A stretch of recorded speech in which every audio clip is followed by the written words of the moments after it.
So Ivory Coast is located between the equator in the hemisphere in West Africa, between Liberia and Ghana in on the east side. Liberia, you have Ghana over there, and Liberia on the other side, west side. Uh, Ivory Coast have a actually almost I think over 20 million people, and it's 362 and 322,000 people, million people, square meter. And the story, Ivory Coast is the first producer of cocoa beans. So if you see a chocolate everywhere in the world, most of them are coming from Ivory Coast. And generally, Ivorians are very, I would say, in general, Africans are very happy people, and they they are welcome everybody. You can see every nationality there, every all kind of churches, and they have a 26% of Muslims, and the rest is Christians of different religions, and it's have a very nice coast, and we'll import, like I say, cocoa beans and tree woods from tree. We have big trees, and coffee and banana, plantain bananas, and then pineapples also as well. Ivory Coast is one of the most stable economical before 2010 in West Africa. People go to Ivory Coast, like they come to the US from the surrounding countries in Africa. So you see diverse people, and even people from all over Europe coming living here there to have a better life. They have a nice beach, whereas the missionary will go there to time to feel the natural breath of the oceans. They love people. They will starve. If you come to the house, the first thing they're gonna give is the water. One of my parents said, "What am I gonna do with the water? I don't know how to water." But it's how I told him, that's how people welcome you to their house. If you go to somebody's house, they don't give you water, you better take your whatever you have to go, because they're not welcome there before something happened to you. So they give you water to welcome you, and if they were eating that day, they will prefer starve and give you your food, because they think that a foreigner that came to visit need to be welcome, need to be fed. So when they leave, they want to come back tomorrow. Because if they feed them, they're like, oh no, I don't want to go there anymore. So that's where Africans are, especially the Ivorians. They're lovable. The living style in Ivory Coast, I would say that pretty much the same here. People have big houses. There's a middle class, lower class, and higher class. Um, the city that I live in, it's Abidjan. Abidjan have a, like you say, solid city. We call this all solid city, and solid city have Provost and then Utah. I mean, Orem and all that. So, like, if you're living in Cocody area, Riviera, Deux Plateaux, Plateau, Très Civil, Makori, Port-Boué, some other thing, Kumasi, some part. Those areas are very well developed. Even in Yopougon, Abobo also have a great places to live where people can live safely. Even at Jami, where it's a little bit scary place to go. The reason why back in the days, then I think that kind of type thing have slowed down before, because after they have a unit that was going after them, so they kind of slow down. I even lost the shoes over there. No, it's lost. Got taken the shoes from me. My other brother bought his shoes for me. Then I was walking there. Then they arrested me and said, "Hey, where you going?" And I said, "No, I'm just taking a Baka to go." Baka is the type of transportation we use, and to go to Yopougon.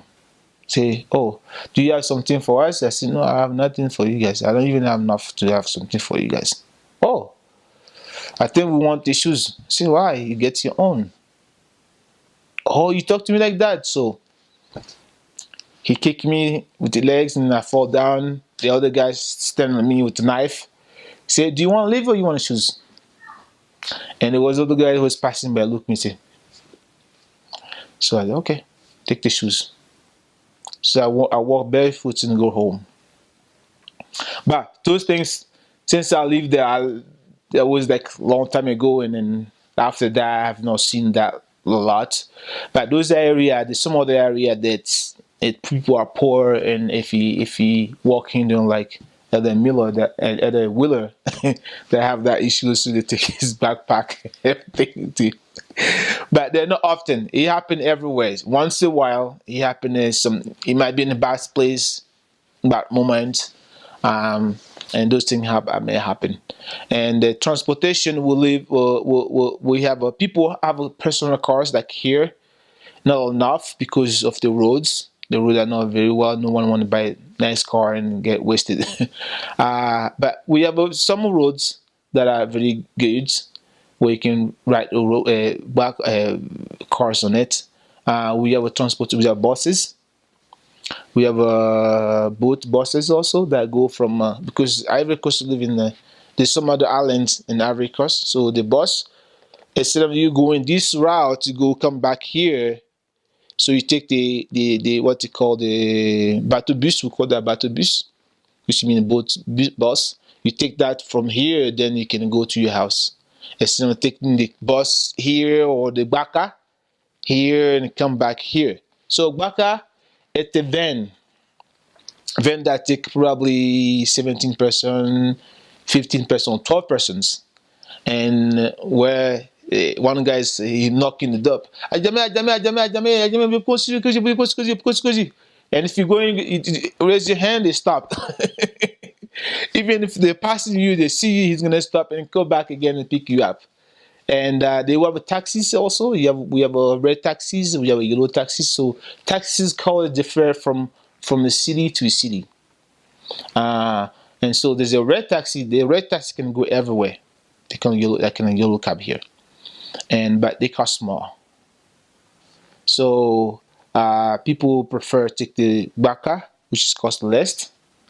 Like I would say maybe 50 cents or less than that to go to from Ajame to Yopougon, or from Yopougon to within Yopougon also have a small area too where you can use those things, and you can use buses also as well, like same buses that we have here.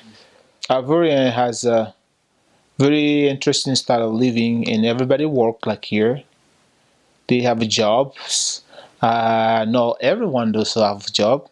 The sad thing is that people are very intelligent, they have degrees, but the work percentage the unemployment percentage is very high. So that's some of them have a lot of degree. They want the dreaming to work. The entrepreneurs, but sometimes even if you're an entrepreneur, you may need financing. Financing doesn't come sometimes, and they stay around and do some other things that may not be advantageous to their lives. So there's those some also issues. And so before I finished my mission on 1999, there was a coup. The first coup since I've been born in Ivory Coast. Ivory Coast are a very peaceful country since that time. Even after the coup, the Ivory Coast is peaceful because the Ivorians are not naturally generous. They fight, they don't do that. We tease each other between friends, but fight with guns was not our thing. We will like United States back, like it's again like from these United States, because people come from everywhere to come and see if Haswa Sam the refugees here. We have a lot of refugees camps in Ivory Coast, from Sierra Leone, from Liberia, from some other countries around there. We even sent food to Ethiopia back in time. I remember that because my uncle was working for Seaport. Ethiopia and Kenya with some food there to help people there. But so after that time, then they have a coup. After that coup, then that coup introduced a laws of guns to go in the hand of some people that are not supposed to be having gun. From there, they did another coup after the elections. Then they had the attempted coup, which was avoided. But you know, they have African countries that always say that when the colonizer want to leave, then we'll be peaceful. Otherwise, the whole Africa will not be peace. Unless that whoever has colonized those countries find something that we need to do. Africa has been colonized by France, and they had independence since 1960.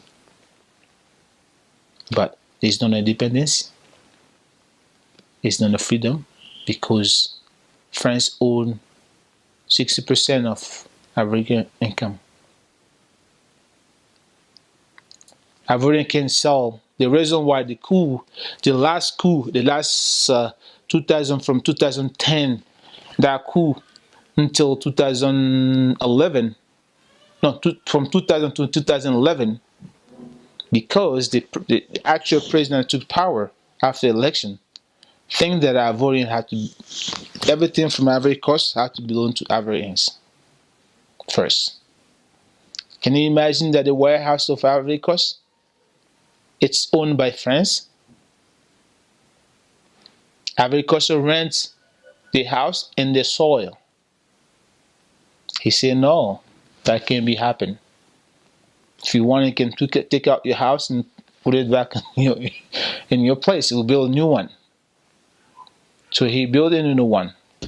So from there, they don't like him. France don't like him, so they have the law, some coup, to take him out from there. That's the problem actually in the whole Africa. France have a hand on it. France decided where they need to sell the cocoa bean first. France owned the power company, water company, telephone companies. So if you have genius, you want to invent something that can be used with the telephone, since they have all the telephone lines, all cables owned by them, they sabotage yours. They even allow the government to say, if you give them a license, this will not be good for you. So that's what it introduced war in Ivory Coast. Ivory Coast was the peaceful countries I know since I was a child and I left Ivory Coast. That's what I'm here for. Otherwise, I love my country and I would like to be there. I was here for vacation. And I went back the first time, and I came back second time to visit my mission companion. Then things got ugly there. I couldn't go back. Home is always good, no matter what all the side is. Home is already good. You feel more comfortable, even with the little tiny bit you have. And you used to it. You used to deal with that. But when you're some other soil where you don't know what the culture is, you have to embrace the culture, learn the culture, learn the language, and all that. It's kind of hard. And now I feel the pain of missionaries that go on a mission there. They get there. Even my companion that brought me here, that God bless that kid heart, because he felt that I needed to get up there and just to give me a chance. When one day he had a hard time speaking French. And like all the other missionaries, some other missionaries traumatized other missionaries. And he was scared of me. I said, no, you don't have to get scared. Right? We're brothers. We have same everything, man, just the color. And mine's not pants. I'm just like that. You can touch me, and he was shocked that I've talked to him actually, because his companion before did not talk to him. And so we had fun. We had fun. It's the most fun place I can imagine. I pretty much appreciate my own country after I left Ivory, because Ivory Coast mission extended to Togo. The first time I fly to Togo, I realized how much I appreciate more my country. To have what they have here, you can come back from mission and you have a job, you can go back to school. Ours there, it's not that. Don't have luxury for that. Whether you come back, your parents support you to go to mission and come back and go to school, that's good for you. Some other people can't even afford it to go back to school, because as soon as you leave school, it's done. They don't save a spot for you to say when they come back, okay, you can go back to school. And then now with the new inspiration that come to the president, saying that they need to missionaries have to have just after high school. And I feel like, ooh, after high school, they say that they send to the university, they don't go for 2 years, it's done for them, you know. But, you know, God knows what He does. He always finds a way for to speak to everything that will address to Him. If those kids decide to go on a mission and serve for 2 years, I'm sure that the Lord will not let them down. And myself I'm an example. After my father died, I don't think that life will be even. I would have owned shoes. I ate in a restaurant, like I wash dishes, so when people eat, so I can take the rest leftover to eat. I wasn't thinking that I would have even a family. I never thought that. I wouldn't think that I would even come out of my city where I was living. I was happy to serve a mission. I wasn't even on a mission. I never thought I would go out somewhere. I'm going to say I'm going to face my mission and feel good about myself that I serve the Lord. Then whatever the Lord has on the reserve for me, He will bless me with that. And He did. He did. After my mission, I did not even spend 6 months there. I came here. I experienced the lovely life here. People living. Schools are easy to go to. You can, and the government can support you go to school if you really want to go to school. There's a loan you can have to go to school and all that. And I think the Lord is a big blessing. When they say you're my friends, they will do everything for you. They will even fight for you. If somebody did something wrong to you, they'll fight for you. And this is a sad experience that I'm going to share with you. I don't know if you heard about him. Elder Barrett was killed on 1989 on a mission. He was going with his companion in Paraguay. His companion actually is living in Utah here. His name is Zoku.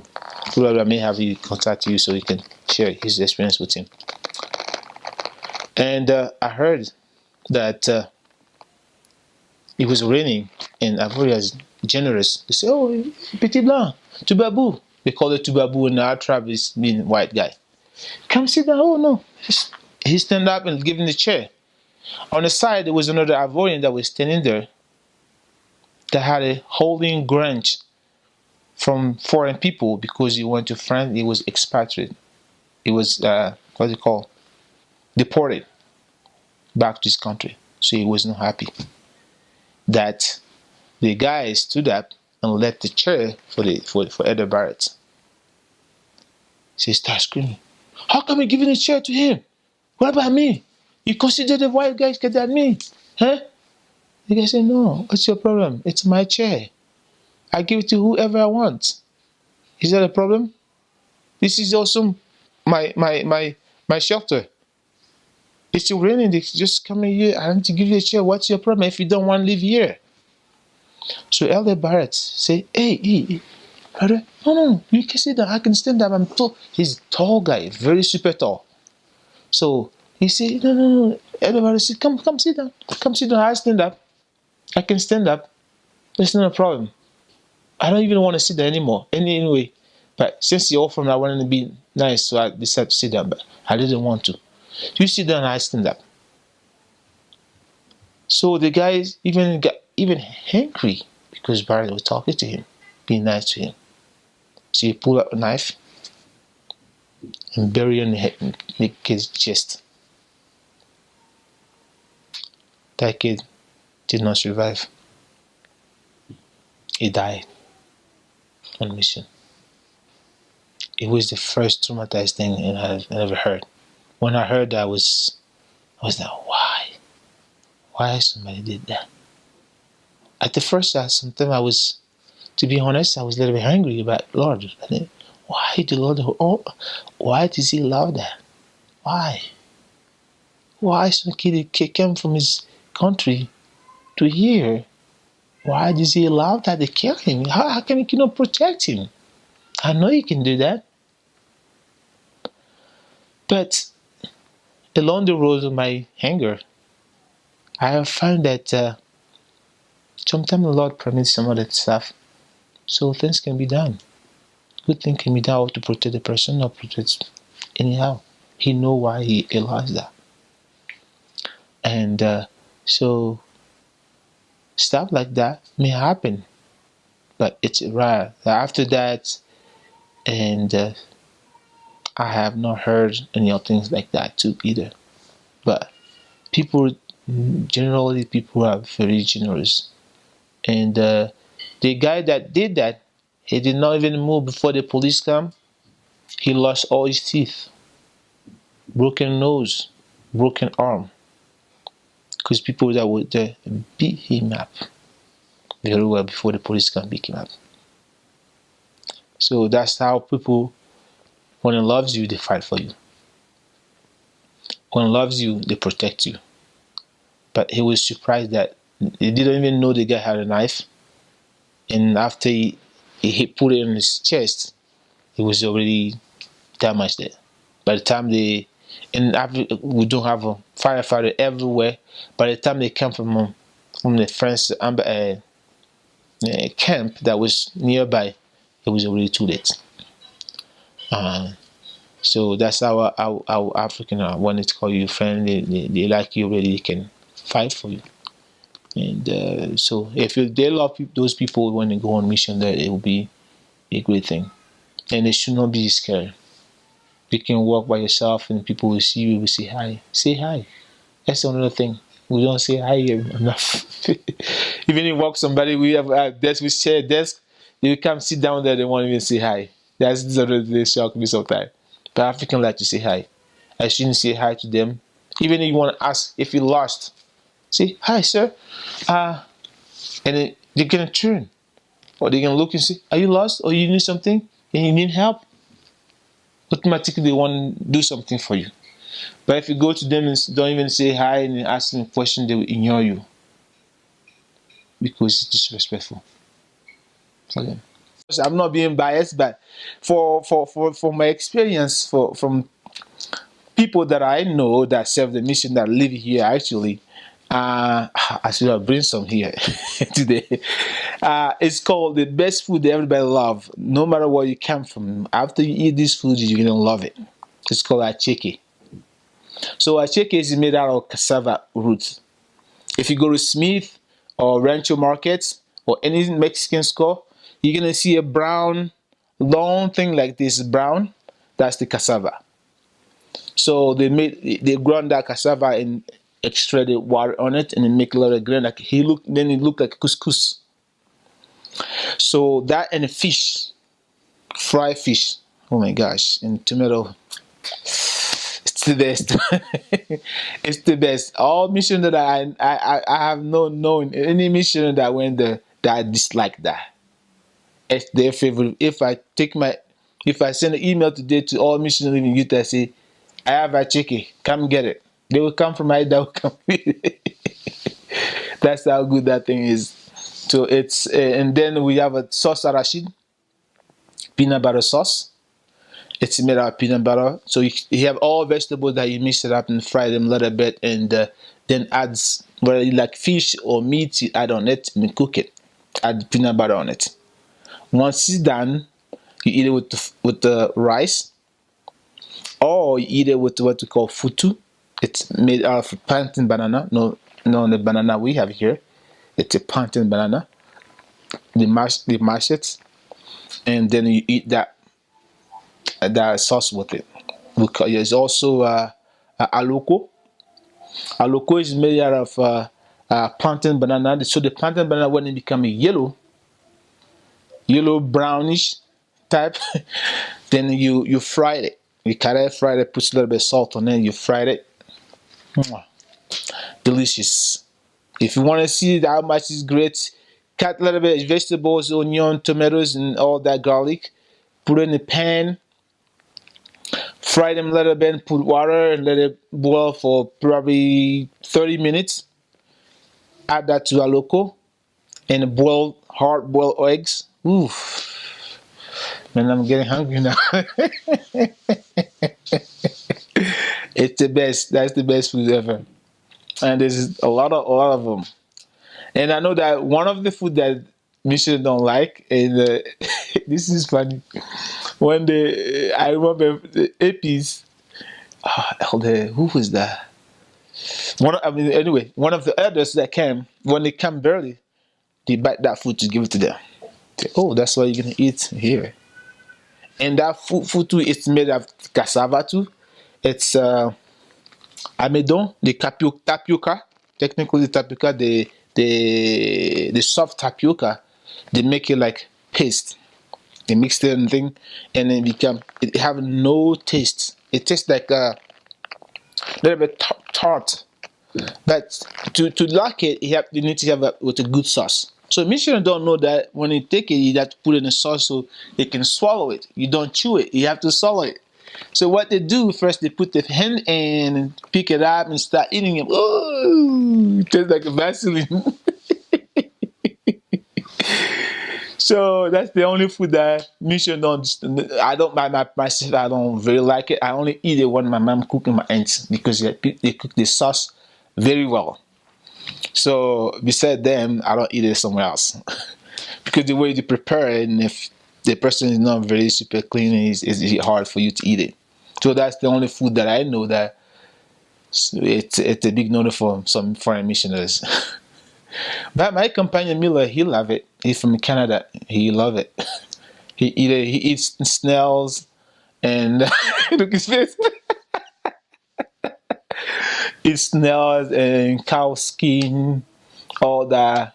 It don't kill nobody, and people eat it. They're fine. So those are the weird part of the mission. But the good thing about it, even if you go to somebody else, absolutely they're gonna offer you food.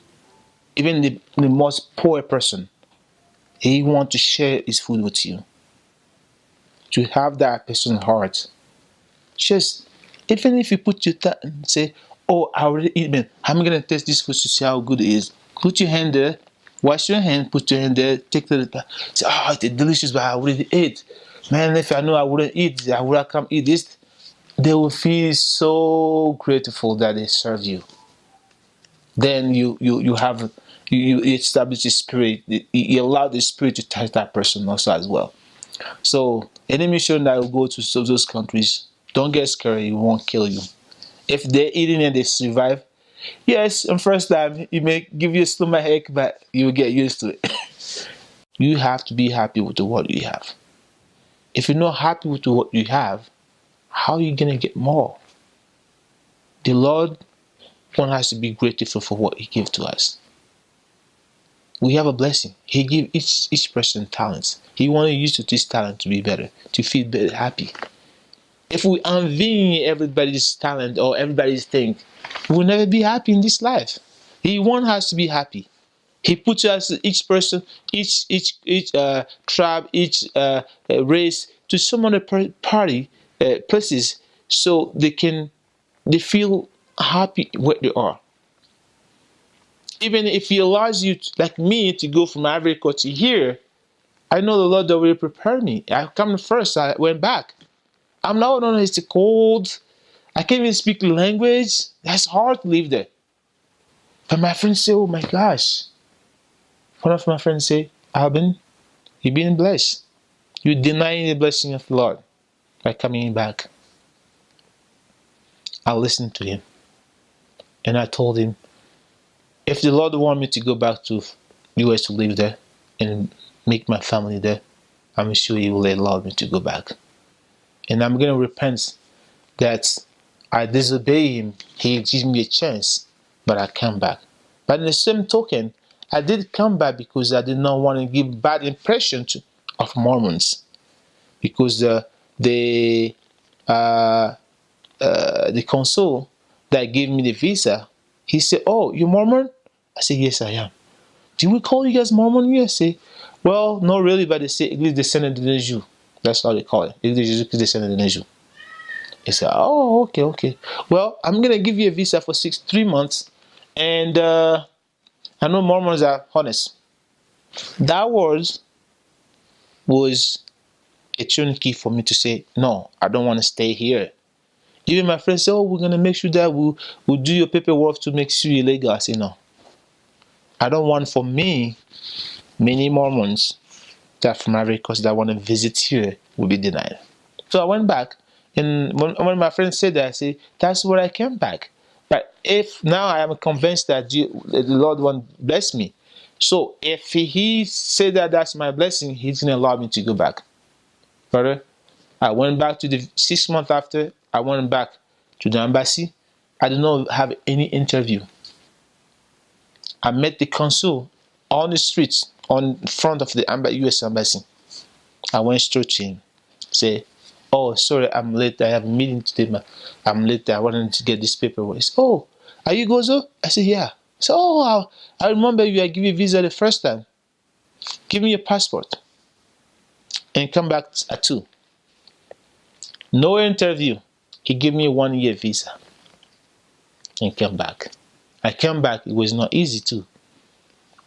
I wanted to go back again. I'm like, it's just hard. But something kept me going. I didn't have somebody to talk to my parents for. I can afford for telephone calls and all that. The book of Mormon was my teacher, my comforter, my everything. I read it. I feel peaceful. And good thing that I knew how to do soccer. I play soccer. Next what I was living with soccer field there. So I started going to teach the kids how to play. The guy that was there, he had a soccer license. He asked me if I want to take my license. I said, "I don't have money." He said, "We'll pay for you." I look at him and say, "You crazy?" "No, that's your money. You know how to pay for me." I said, "No.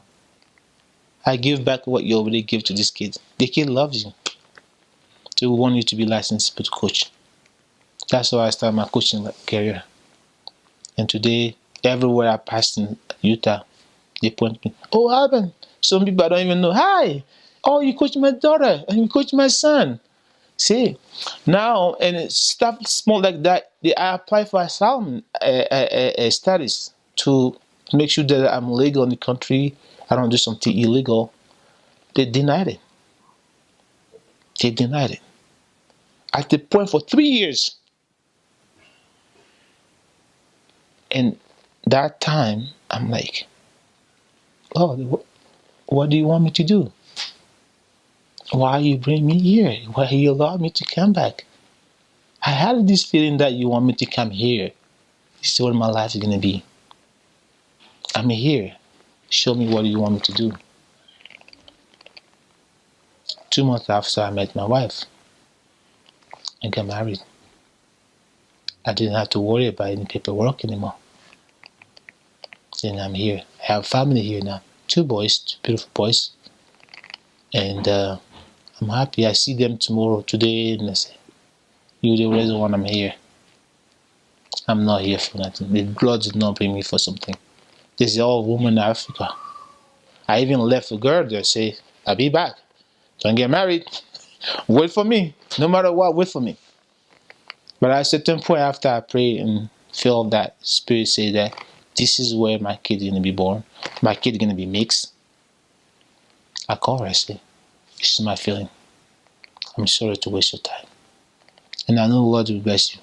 The Lord will touch your heart so you understand, you feel the same thing I feel now."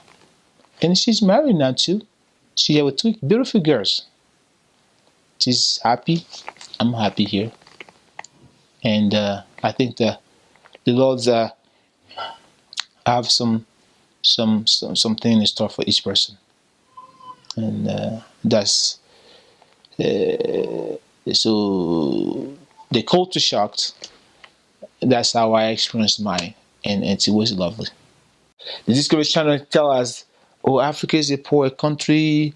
They don't have food. They don't have this. They don't have this. And apparently, after buying a mango for $4 at Whole Food store, I think living in Africa is the best thing. Africa in the streets, you see the mango tree, you ask the owner, can I have one? He said, oh, take as many you want.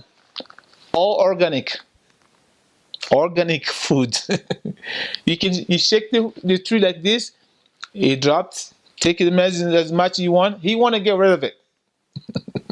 But here I buy one mango for $4 at Whole Food store because it's organic. See, and so one experience that the first time when I was here I think 3 years after I've been here, I was dating a girl that her mother is she's a teacher, geography teacher. So that day she was doing African geography, West African geography. So she invited me, since I was from West Africa, to talk about the geography of West Africa. So I went there at the school, and that was the first cultural shock for me. And when the teacher enter in the class, whatever teacher, whether it's coming with somebody else or whatever, everybody is sit on the chair listening quietly. You can hear the fly in there. But there, I got there the first time. Teacher's coming, teacher talking to me. We enter the class. People talking, walking everywhere. I'm like, whoa, what is this? Well, so she said, okay, now we're gonna start the class. But no one sat down and listened, and so I started talking, and I asked them to sit down so they can listen to me. Yeah, whatever. I can see the body language. They say, whatever. Why are you telling her to sit down? So they sat down, and I started talking about geography and this, and I asked them. I took short time. I wanted to engage with them, so it's not just me talking with my broken English and all that. But at that time, I couldn't even speak a little bit well. As tiny, but I was speaking now. So I asked them to sit down, and I make fun of myself. I say, I have a very strong, I speak French, I have a strong accent, so if you don't listen, you'll be missing a lot of things. So why don't you ask me a question, I talk. So one day, when do you guys like in Africa, do you live in houses or in huts or in trees? And so I smile and say, oh, great. Well, you know what? Actually, I feel uncomfortable living in a house here because I'm not used to it. Because I live in this, I make a hole in a big tree like that, and that's where I live. And when and they start laughing, oh, I'm just joking. But my parents had a house like here in. It's not heated because we don't have. It's not too cold like here, but it's a decent house. You have rooms and a bed and all that. Oh, okay. But by the way, not all kids that have a bed, like every kid does here. Some sleep in a rug and all that. Some deep poor family just they want a shelter to sleep there, but they don't sleep in the bushes. We're not in Amazonia. We live in houses. They're a tiny house. Even it's not beautiful, but they live in houses. And no one next person say, so do you guys have school buses and all that? I said, and I was about to answer, and all the guys said, yeah. How you go to school? With monkeys everywhere and all that, lion everywhere. I said, yeah. That's what make it even interesting because myself, when I'm ready to, like I say, I live in the forest. Then when I want to go to school, I say, "Hey, monkey, take me over there. Hey, elephant, take me to school today to get my my stuff over here. Monkey, hold my bag." And they will go and they start laughing.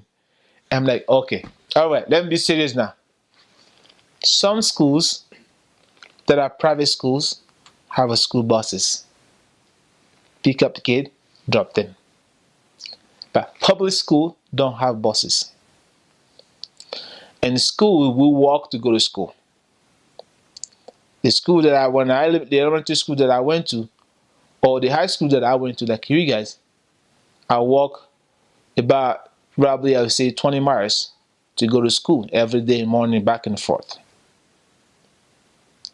You're like, whoa, why? I said, well, and it was interesting because I had a time to chat with my friend on the road. And while we go, we don't even realize that we walk 20 miles. And then guess what? Ivory Coast it's a soccer like a Brazil or Latin America. Every street you see people playing soccer. So on that road going home, that 20 miles, to make it fun, to make it short, we may even stop in the middle of the 20 miles and play soccer until somebody says, it's dark, my father's gonna come now soon. And we all run out and then go back home. That whole thing make it interesting. But even that living behind it, people that don't live there, they will see sad, they will feel, yeah, there's not a lot of opportunity there, but people are very happy. That's the most fundamental thing. Before my father passed away, I came to live with one of my cousin, whose girlfriend was a member of the church, and she keep inviting him to church, but he didn't want to go. He wasn't interested. He said, "Oh, you don't drink beer there. Why should I go there?" So he keeps saying, "Take Alban. He doesn't drink, don't do anything. It's just soccer player. So take him there." And after several times, he decided to take me. She decided to take me with her, and when I was impressed by a friend that I know that was a member of the church, was playing piano actually. So I was impressed. Knowing that guy, was impressed that he could play that well the piano, and I felt the spirit of that music. And so I asked him, "How did you learn the music?" He said, "Oh no, the sister Wait in uh, late sister Wait, and she's the one who teaches us how to play piano." He said, "Oh, that must be expensive." "Oh no, no, no, they do it for free." I said, "Really? Anybody?" He said, "Yeah. Are you interested?" I said, "Wow, seeing you playing, I'm interested to play." So, and then I started taking the music without being a member. Then after a while playing music, I played my first song, which you play for men.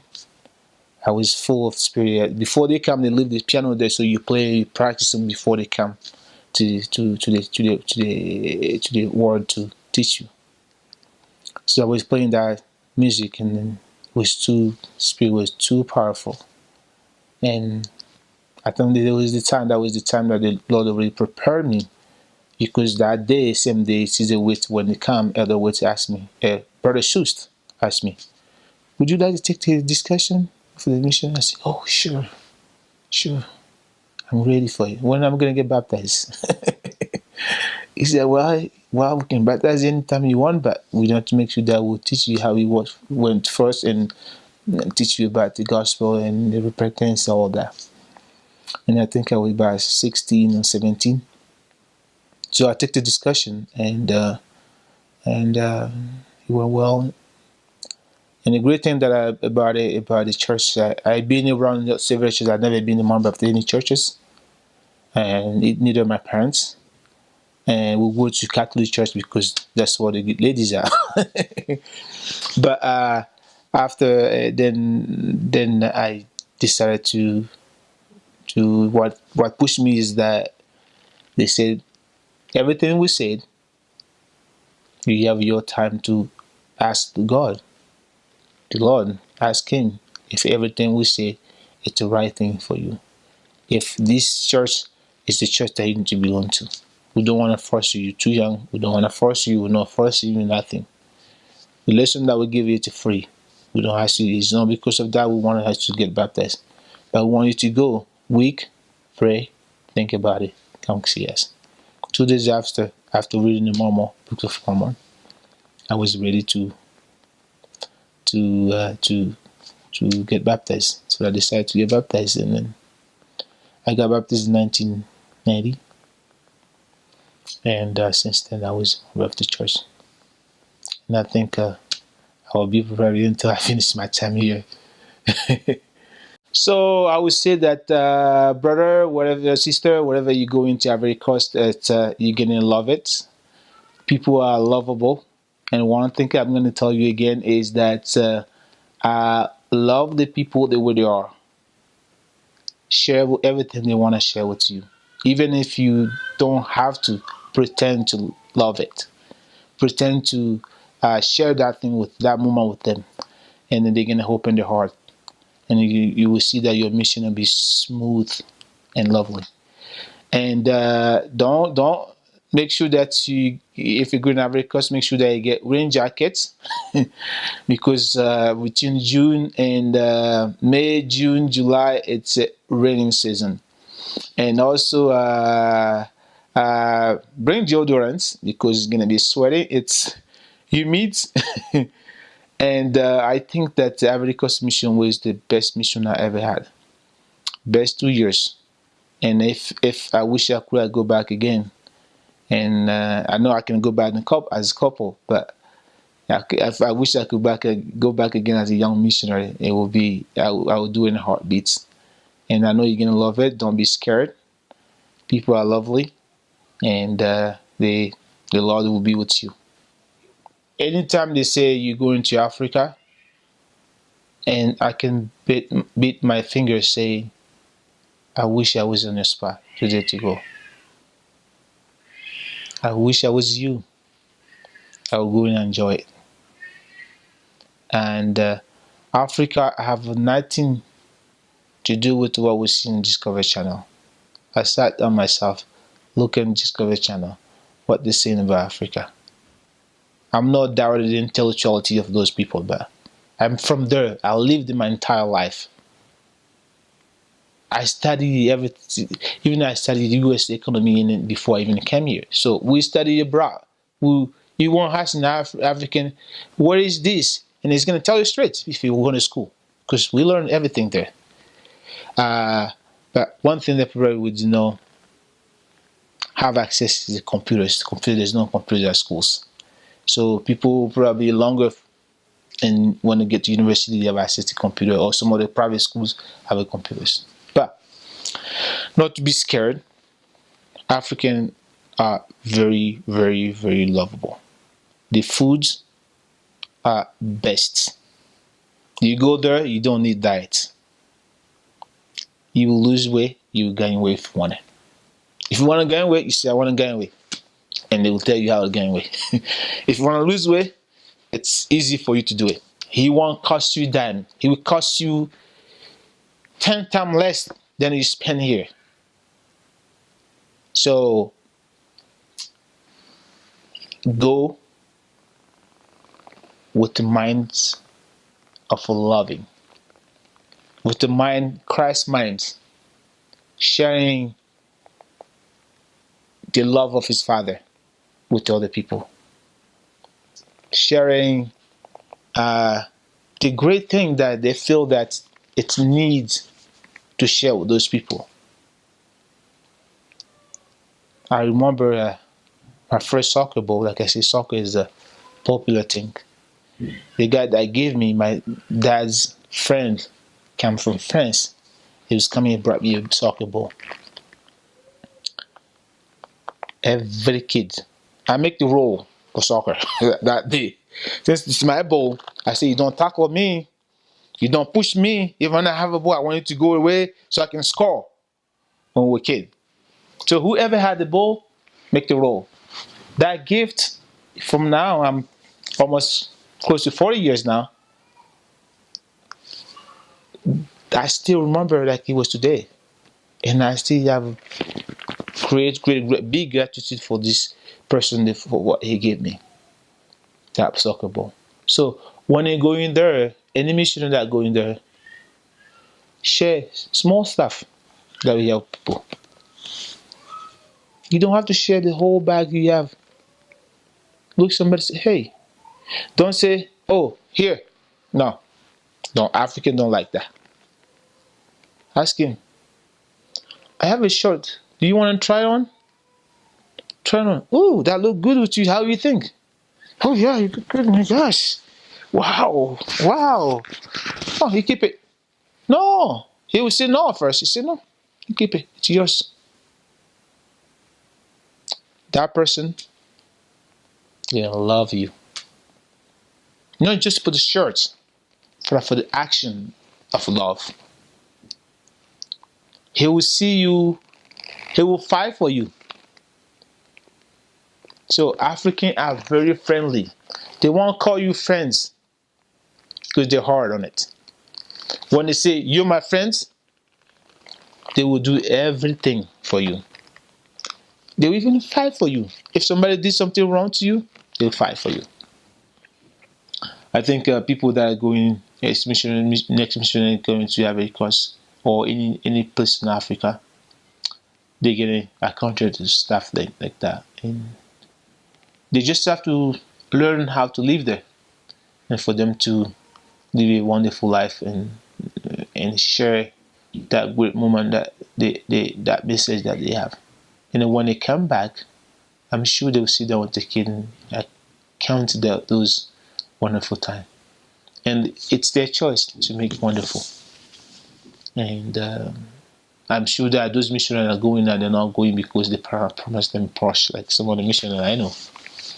But they're going in just one purposes, because they have a testimony for the gospel that they want to share with those guys. And if they do so, if they go there and share that message with them with love, there's no way, I say no way, they will not be happy. They will be happy. They will come back happy. They will remember, like I remember now, and I will remember into my entire life. This is my eternal. I'm not looking at any church. No. This is my church. This is what I belong to. Whether I try to live worthy, and I pray that the Lord will give me that strength to live worthy until I live this life. But I don't see any other churches that is true than this church. I don't see any other churches that teach the fundamental way of living right, living happy in this life. And that's my biggest testimony, that I will probably die with it, and share with my kids every day. And they even pumped to go on a mission soon. And last time my son was, okay, Dad, so I go to mission, for instance. I don't speak French, so why don't you teach me? I said, I tried to teach you French. I tried you to go to French immersion school. You don't want to. When you were a kid, you say you don't want to because you don't want to lose your friends. But if you want, we'll find a way for you to do that. I would love you to speak French, so you can speak to my mom, my brothers, all that. Say, oh yeah, yeah, it would be interesting. When I go on mission, oh, that's good. I was smiling big inside me. Say, oh, that's good news. I'm excited that you want to go on a mission already. That's good. And so if I go on a mission and you go on, what about if they send me to Ivory Coast? Oh my gosh, that would be so fun. So I'll be able to speak French. When I come back, we speak French. That's cool. And then go and get silence for a moment. And I was driving after a couple miles. See, so how was school? I was soccer game. See, it was good. And you're like, so that if I become a professional soccer player at a younger age, is that okay if I go to mission first before, if I'm 16, 17 before I finish high school, and people want to sign me a contract, and can I just go to mission first and come back? I said, yeah, you can do that. Like David Achilada did. He was a great singer. He had the opportunity to make $1 million every day. And let it inside. And he won a mission for 2 years. Oh, I'm definitely gonna do that. I'm gonna do that because I had to play soccer professionally and all that. I said, yeah, you can do too. Both things. It's good. So things like that, it has good impact on your family that you create yourself. The reason why we're here to create those families and teach them, share with them the best experience that we have in life. Yes, we do have sad experiences, and those sad experiences are not absolutely for the experience that can bring us down, but there are experiences that allows us to grow as a man, to grow as a human being, to allows us to understand other people's, to allows us to understand how the world is. The Lord said that it won't be easy. He said that himself. No one loved him, the Son of God. No one did love him. Some people threw stone at him. He wasn't loved. He's the Son of God, the unique one. No me, human being, that will be loved to everybody. So it will be those sad moments to allow us to feel more appreciative of what we have. As far as the missionary work in Ivory Coast, I would say now that I experienced two sides of missionary. When I came here, I had a chance to go out with missionaries and help them, and I have realized that the mission in Ivory Coast it's a wonderful Ivory Coast in all Africa. It's a wonderful mission. Any kid that, and I see some of my companions or some missionaries that served with me that came back from what they were before in the mission, and then when they come back and at the end of the mission, I realized that they grow as a man, they're being more responsible. Generally, what I advise people usually is that when they go to Africa, just love people the way they are. Don't try to change them. And some missionaries may have a problem when they want to change the way people live. Yes, we want to teach them the gospel. They understood the gospel. They know what the gospel is. And that's one of the difficulties when young missionary come from outside Africa, because when they're talking with other people that live there, they think that they have no clue of the religions, but very cultivated, theologically cultivated. So, and he makes as missionary very prepared. So you want to be prepared to go there and talk to them. In the church, the difference between the church and here, people have very enthusiasm. Churches are far away from where people live, and the thing that I very much appreciate this time living in Utah is that people don't take things for granted there. They very much appreciate it, and you can see somebody walk from here to Lehigh to go to church with his children walking. When they have conferences, I bet you may read the news on when the